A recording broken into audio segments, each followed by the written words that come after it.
অনেকদিন পর নিজেকে নিয়ে কিছু কথা লিখলাম।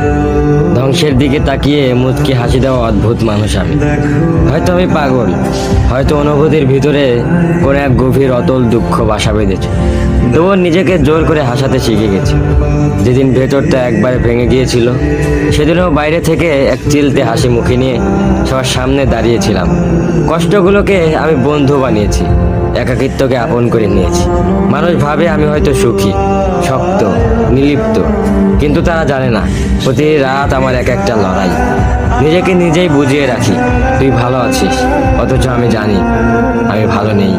ভেঙে যাচ্ছি প্রতিদিন একটু একটু করে, আর এই ধ্বংস হওয়াটাকে যেন ভালোবেসে ফেলেছি। আমি সেই মানুষ যে হার মানার আগে হাসে, কারণ জানি কান্না দেখিয়ে লাভ নেই। পৃথিবী শুধু শক্তদের মনে রাখে, দুর্বলদের নয়। তাই আমি অদ্ভুত, আমি অনুভূতির আগুনে পুড়ে যাওয়া নীরব যোদ্ধা। আমার জীবন কোনো সুখের গল্প নয়, এটা নিঃশব্দ বিপ্লব, যেখানে হাসির আড়ালে লুকানো থাকে হাজারো না বলা কথা, ভাঙা স্বপ্ন, হারিয়ে যাওয়া আমি।